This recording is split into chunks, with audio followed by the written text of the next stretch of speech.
मित्रांनो, नमस्कार. तुमचं माझ्या युट्यूब चॅनल मध्ये स्वागत आहे. आज पुन्हा एकदा आपल्यासोबत चर्चा करण्याची एक संधी मिळालेली आहे. त्याचं कारण असं आहे मित्र हो, की जेव्हापासून आपण प्रिफरन्स किंवा प्राधान्यक्रम असं म्हणतो हे भरताय, तेव्हापासून मला बरेचसे महाराष्ट्रामधले फोन कॉल येत आहेत. आणि त्याच्यामध्ये आमच्या बऱ्याचशा महिला भगिनी आहेत आणि त्यांचे जे प्रश्न आहेत, काही थोडेसे संयुक्तिक पडतात, परंतु काही प्रश्न असे आहेत की त्यांची जी गुणवत्ता आहे त्या गुणवत्तेवर ते प्रश्न विचारल्यामुळे अन्याय होतो का असं मला वाटते. कारण मला एक फोन असा आला की टॅटचा स्कोअर जवळपास 150च्या वर आहे आणि त्यांचं असं म्हणणं आहे की आम्हाला एक घराच्या जवळचीच एक संस्था उपलब्ध आहे आणि ती पार्शली ग्रँडेड आहे. मित्र, या बाबतीत माझं असं सजेशन राहील तुम्हाला की ठीक आहे, तुमच्या घराच्या जवळ संस्था आहे आणि महिला भगिनी आहे, त्यांना बाहेर जाण्याची, समजा बाहेर जर नियुक्ती मिळाली तर त्यांना ते थोडस अडचणीचं होऊ शकते. परंतु पार्शली ग्रँडेड ज्या काही संस्था आहेत ह्या 100% ग्रँड होण्यासाठी किती वेळ घेतील या बाबतीत निश्चित सांगता येत नाही. कारण काय झालं माहितीये का, आता महाराष्ट्राची परिस्थिती कशी होती की ह्या ज्या प्रायव्हेट संस्था आहेत ह्या काही पार्सली ग्रँडेड आहे, की 100% ग्रँडेड आहेत, काही सेल्फ फायनान्सच्या शाळा आहेत आणि काही बिना ग्रँडच्या शाळा आहेत. अशी परिस्थिती आहे. तर मागच्या अधिवेशनामध्ये जे काही अर्थमंत्री होते त्यांनी अशी घोषणा केली होती की यांना आम्ही आता एकदा एक टप्पा देऊन टाकलेला आहे. म्हणजे ज्या नॉन ग्रँड आहेत त्यांना 20% दिलं, जे 20% होतं त्यांना 40% केलं, जे 40% वर होते त्यांना आम्ही 60% ग्रँड दिला, जे 60 वर होते त्यांना आम्ही 80% वर नेलं, म्हणजे पुढच्या टप्प्यावर नेलं. जे 80 वर होते त्यांना आम्ही 100 केलेलं आहे. आणि तत्कालीन अर्थमंत्र्यांचं असं वाक्य होतं की आता एकदाच आम्ही ही छातीला माती लावली, याच्यानंतर आमच्याच्याने हे शक्य होणार नाही.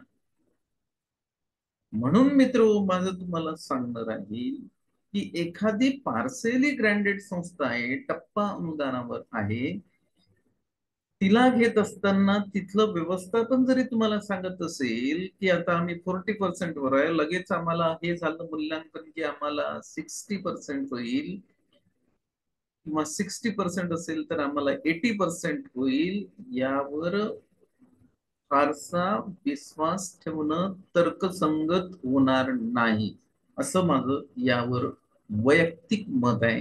कारण काय, तर याच्यावरचे जे अनुभव आहेत ते फार विचित्र आहेत. बरेचसे आपले शिक्षक बांधव रिटायर झाले पण काही शाळांना पूर्ण ग्रँड आलेला नाही, असे सुद्धा अनुभव आहेत. म्हणून माझं आपल्याला सांगणं राहील, आपले जे बरेचसे शिक्षक बांधव आहेत त्यांचा सर्वात जास्त जो काही प्रिफरन्स देण्याचा ओढा आहे तो विदाऊट इंटरव्ह्यू कडे आहे. आणि ते साहजिक आहे, बरोबर आहे त्यांचं, मी त्यांच्या मताशी सहमत आहे. परंतु मित्र, असं असताना सुद्धा जर तुमच्याकडे हायएस्ट क्वालिफिकेशन्स आहे, तुम्ही पीजी आहात, तुम्ही बीएड आहात आणि तुम्ही जर विदाऊट इंटरव्ह्यू तुम्हाला आलं 6 ते 8 वर जात असाल, तर मला थोडस असं वाटतंय की तुम्ही तुमच्या क्वालिफिकेशनवर अन्याय करत आहात. म्हणून त्या बाबतीत सुद्धा आपण असं थिंकिंग करायला पाहिजे की आपण अगोदर आपलं क्वालिफिकेशन हायएस्ट आहे, आपण पीजी आहे, आपण बीएड आहे, आपल्याला जर ज्युनियर कॉलेजचे वैध इंटरव्ह्यू मध्ये काही प्रिफरन्स आले असतील आणि त्या काही संस्था जर चांगल्या असतील, 100% ग्रँड असतील, तर अशा संस्थेचे प्रिफरन्स देण्यास काहीच हरकत नाही. कारण काय आहे, तर आपण जर वैध इंटरव्ह्यूचा जरी विचार केला तर वैध इंटरव्ह्यूच्या बाबतीत पार्श्वभूमी थोडीशी आपण लक्षात घ्यायला पाहिजे. काय झालं होतं की यापूर्वी असं होतं की हे जे संस्था चालक आहेत खाजगी शैक्षणिक संस्थेचे जे संस्थाचालक आहेत यांना अगोदर जाहिरात देण्याचे अधिकार यांचेच होते. त्यानंतर म्हणजे हे काय करायचे, अगोदर जाहिरातीला मान्यता आणायची, जाहिरात पेपरमध्ये द्यायचे, पेपरमध्ये जाहिरात दिल्यानंतर ज्या एक अमुक अशी एक डेट फिक्स करायची, त्या दिवशी त्यांचा ते मुलाखत घ्यायचे, त्याच दिवशी अर्ज घ्यायचे आणि त्याच्यावरचे सिलेक्शन कसे व्हायचे हे तुम्हाला माहित आहे. त्याचा क्रायटेरिया त्यांचाच ठरलेला होता की कोणी जवळचा नातेवाईक आहे का, कोणी अमुक याचाच म्हणजे आहे का इथला जवळचा. त्याच्यानंतर त्याच्यात वेगवेगळा भाग येत होता. याला शासनाने बरेच रिस्ट्रिक्शन आणलेलं आहे याच्यावर. कारण तुम्ही जर 17चा विचार केला तर 17 मध्ये वैध इंटरव्ह्यू मध्ये एकाच 10 त्यांनी पाठवले. मग एकाच 10 मध्ये बऱ्याचशा अशा कंप्लेंट्स आलेल्या आहेत की त्याच्यामध्ये सुद्धा काही धांदली झालेल्या आहेत, अशा कंप्लेंट शासनाकडे आलेल्या आहेत. म्हणून शासनाने तो रेशो चेंज केला आणि एकाच 3 ठरवलेला आहे. मग आता समजा मी वैथ इंटरव्ह्यूचा ऑप्शन घेतला आहे आणि एका पोस्ट साठी 3 उमेदवार जात आहेत आणि हे तीनही उमेदवार मित्र टॅटच्या गुणवत्तेनुसार जात असतील तर या प्रत्येकाच्या मनामध्ये एकच विचार असेल की मला गुणवत्तेनुसारच माझं सिलेक्शन झालं पाहिजे. कारण काय, तिथं प्रत्येक उमेदवार सुद्धा बाकीच्या गोष्टीचा स्वीकार, जसं तुमचं मन स्वीकार करण्यास तयार नाही तसं सर्व तिन्ही उमेदवारांचं मत तेच असते, ते सुद्धा स्वीकार करण्यास त्या बाकीच्या गोष्टीचा नसतात. म्हणजेच त्याच्यामधली जी कॉम्पिटिशन्स आहे ना, माझा सांगण्याचा उद्देश लक्षात घ्या, त्याच्यामधली जी कॉम्पिटिशन्स आहे ती कमी झालेली आहे. अगोदर एकाच 10 होते म्हणजे कॉम्पिटिशन जास्त होती, कारण 10 पैकी 10व्या क्रमांकाचा व्यक्ती संस्थेवाला भेटायचा, त्यांच्यासोबत काहीतरी वेगळ्या प्रकारचं डीलिंग करून तो नियुक्ती मिळत होता. आता एकाच 3 आहे मित्र. एकाच 3 असताना तिघांची आर्थिक परिस्थिती स्ट्रॉंग असेल अशातला प्रकार नाही त्याच्यामध्ये. कोणाची आर्थिक परिस्थिती म्हणजे होऊ शकते, 3चे 3ही लोक तिथं पाठवले, तिघांची आर्थिक परिस्थिती स्ट्रॉंग नाही आहे, त्यामुळे त्याच्यामध्ये कुठल्याच प्रकारचा वेगळा विचार होणार नाही. मग अशा याच्यामध्ये तुमचा फायदा सुद्धा होऊ शकतो. म्हणून आपल्या जे काही आपलं क्वालिफिकेशन्स आहे त्या क्वालिफिकेशन्स वर अन्याय सुद्धा करू नका. कारण मी बघितलं बऱ्याचशा आपले जे उमेदवार आहेत ते विदाऊट इंटरव्ह्यूकडे त्यांचा कल फार आहे आणि या विदाऊट इंटरव्ह्यूच्या कलामुळे त्यांचं क्वालिफिकेशन पीजी बीएड असेल तरीही ते 6 ते 8 ला जायला तयार आहेत. कारण काय, तर विदाऊट इंटरव्ह्यू मध्ये आम्हाला डायरेक्ट ऑर्डर मिळते असं त्यांचं म्हणणं आहे. म्हणजे आमचं समजा सिलेक्शन लिस्ट मध्ये आम्हाला आमचं नाव आलं आलं सिलेक्शन लिस्ट मध्ये नाव आल्यानंतर आमचं डॉक्युमेंट व्हेरिफिकेशन झालं की आम्हाला इंटरव्ह्यू वगैरे द्यायची गरज नाही, म्हणजे आम्हाला कोणीही टाळू शकत नाही. आमचं व्हेरिफिकेशन झालं डॉक्युमेंटचं की आम्हाला डायरेक्ट ऑर्डर मिळते. त्यामुळे ते त्यांच्या वेतनाचा त्याग करायला सुद्धा तयार आहेत, त्यांच्या क्वालिफिकेशनवर ते अन्याय करायला सुद्धा तयार आहेत असं माझं याच्याविषयीच मत आहे. म्हणून आपण ठीक आहे, काही हरकत नाही, तुम्हाला तसे प्रेफरन्स आले असतील तुम्ही तर द्या ते, पण तुमचं जे काही शैक्षणिक आणि व्यावसायिक क्वालिफिकेशन्स आहे हे जर समजा आपलं वरच्या लेवलचं असेल, 9 ते 10च्या गटाचं असेल, 11 ते 12च्या गटाचं असेल तर एकाच 3 मध्ये इंटरव्ह्यूला उतरायला आपल्याला काही हरकत नाही असं मला वाटते. कारण काय होतं माहित आहे की ठीक आहे आज तुम्ही 6 ते 8 मध्ये जा, पण तुमचाच एखादा मित्र आहे तो वैध इंटरव्ह्यू मध्ये गेला, त्याचं तिथं सिलेक्शन झालं तर दोघंही एकदा तुम्ही भेटाल तर काही वर्षानंतर तुमच्या वेतन श्रेणीमध्ये खूप तफावत राहणार आहे. जो क्रॉस पेमेंट म्हणतो आपण त्याच्यामध्ये मित्र खूप हे राहील, कारण पदवीधरचा इकडचा स्केल आणि तिकडे पीजीचा स्केल आपण जर विचारात घेतला तर याच्यामध्ये खूप फरक आहे. इन्क्रीमेंट पासून फरक पडतो, एचआरए मध्ये सुद्धा फरक पडतो. हा त्याच्या मागची पार्श्वभूमी लक्षात घ्या, फक्त एवढंच लक्षात घेऊ नका की विदाऊट इंटरव्ह्यू आहे मला सरळ अपॉइंटमेंट भेटते, काही हरकत नाही, खाली टाका प्रिफरन्स, पण वर 1-2 प्रिफरन्स मध्ये तुम्ही असे तर खेळा वैध इंटरव्ह्यू मध्ये जाऊन तर पहा तिथं, त्यानंतर मग खालचे प्रिफरन्स तुमच्यासाठी आहेतच नाही. पण तुम्हाला ही भीती वाटते की मग अशा याच्यात जर समजा त्यांनी विदाऊट इंटरव्ह्यूचे 6 ते 8 आणि त्या पूर्ण जागा जर भरल्या गेल्या तर मग आम्हाला काय मिळणार आहे. हाही एक त्याच्यामधला म्हणजे एका नाण्याला 2 बाजू आहेत तशातला हा एक प्रकार आहे मित्र. या भीतीसोबत म्हटल्यास मी तुमच्या खरोखर ही तुमची जी भीती आहे ती समर्थनीय आहे, पण आपल्या आपले जे क्वालिफिकेशन्स आहे जे शैक्षणिक आणि व्यावसायिक क्वालिफिकेशन आहेत त्यावर एवढा मोठाही अन्याय होऊ देऊ नका, असं मला याच्यावर वाटते. म्हणजे त्याच्या मागची तुमची म्हणजे माझी जी कल्पना आहे ती तुमच्या लक्षात आली असेल. कारण कसं आहे, तुम्ही खूप मेहनत घेतलेली आहे, पीजी केलं तुम्ही, बीएड केलेलं आहे, आणि पीजी आणि बीएड केल्यानंतर आपण 6 ते आपली आपली जे हे आहे पात्रता आहे ते 11-12ची आहे. ठीक आहे, नको 11-12, आम्ही 9-10 करतो. ठीक आहे, नको 9-10, मग आपण तर एकदम 6 ते 8 वरच यायचं. इथपर्यंत जर आपण हे आलो तर मग असं म्हणतात की हायर क्वालिफिकेशन व्यक्तिमत्व असल्यानंतरही ते 6 ते 8चा जर विकल्प स्वीकारते केवळ विदाऊट इंटरव्ह्यू साठी, तर तेही थोडस मला म्हणजे असं मनाला थोडस खटकल्यासारखं यासाठी होते की तुम्ही लायबल वर आहे. तर तुम्ही 1 किंवा 2 चान्स विथ इंटरव्ह्यूचे तुमच्या शैक्षणिक आणि व्यावसायिक पात्रतेनुसार तुम्ही घ्यायला पाहिजे. केवळ या भीतीपोटी बरेचसे आपले जे काही उमेदवार आहेत ते या भीतीपोटी घेत नाहीत की बाबा विथ इंटरव्ह्यू मध्ये त्या संस्था चालकांना 30 गुणांचे अधिकार दिलेले आहेत. मग 30 गुण जे आहेत, आम्ही 3 जाणार आहे एका पोस्टसाठी.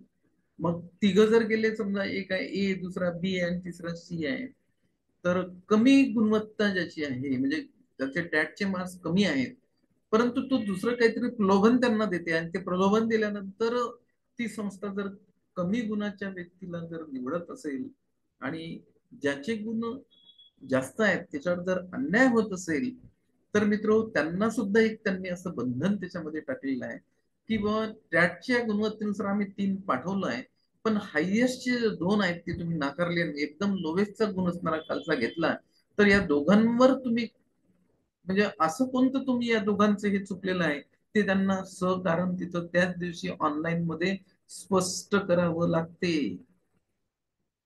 कारण त्यांनी स्पष्ट सांगितलेलं आहे त्याच्यामध्ये की आम्ही जेव्हा 3 व्यक्ती तुमच्याकडे इंटरव्ह्यू साठी पाठवू, तेव्हा हा जो ए आहे हा हायएस्ट असेल, त्याच्यानंतर हा बी त्याच्यापेक्षा कमी आहे, आणि हा त्याच्यापेक्षा कमी आहे. असे 3 व्यक्ती आम्ही तुम्हाला पाठवणार आहे.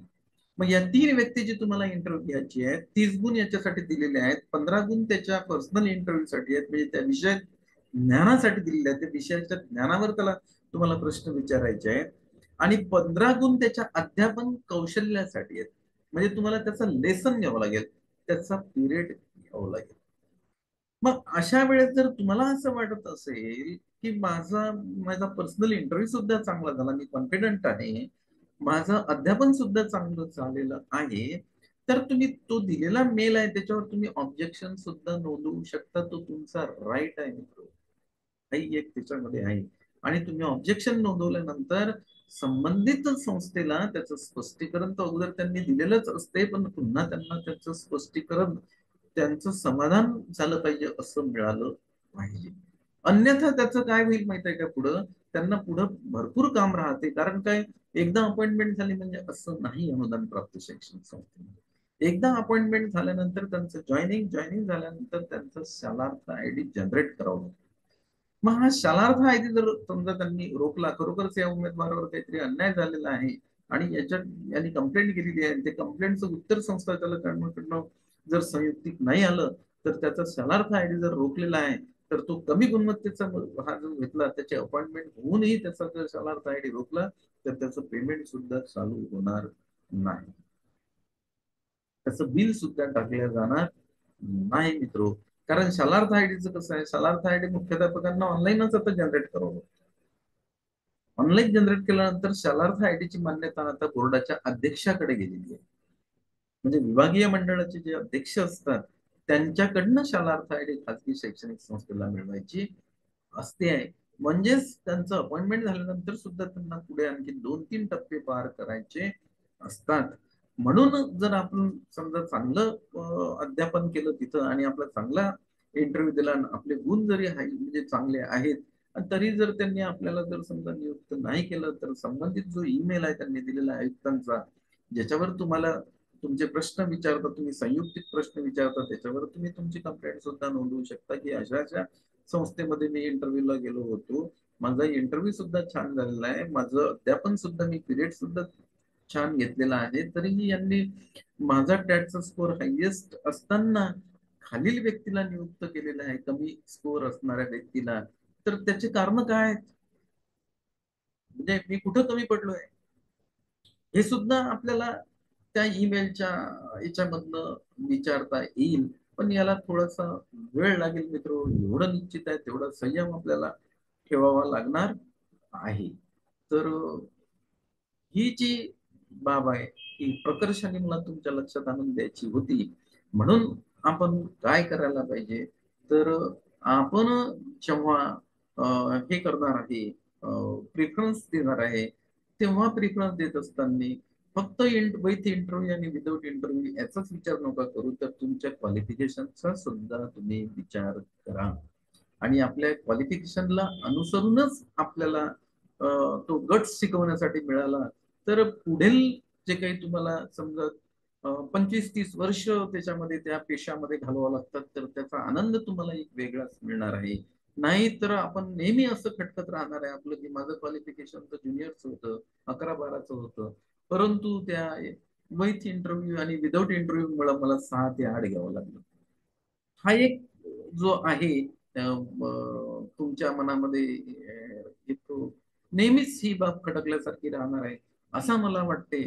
म्हणून आ, फक्त विथ इंटरव्ह्यू आणि विदाऊट इंटरव्ह्यूचा भाग लक्षात घेऊन तुमच्या क्वालिफिकेशनवर अन्याय करू नका, एवढंच मी तुम्हाला सांगणार आहे. बाकी या व्यतिरिक्त तुम्हाला जे प्रिफरन्स द्यायचे ते तुमचं स्वातंत्र्य आहेच, काही प्रश्नच येत नाही.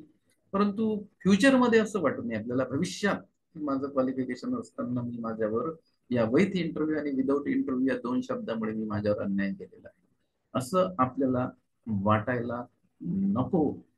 तर एवढंच मला या व्हिडिओच्या माध्यमातून आपल्यासोबत चर्चा करायची आहे मित्र हो. तर या नंतरच्या पुढच्या व्हिडिओमध्ये आपण जरूर पुढच्या विषयाला अनुसरून चर्चा करूया.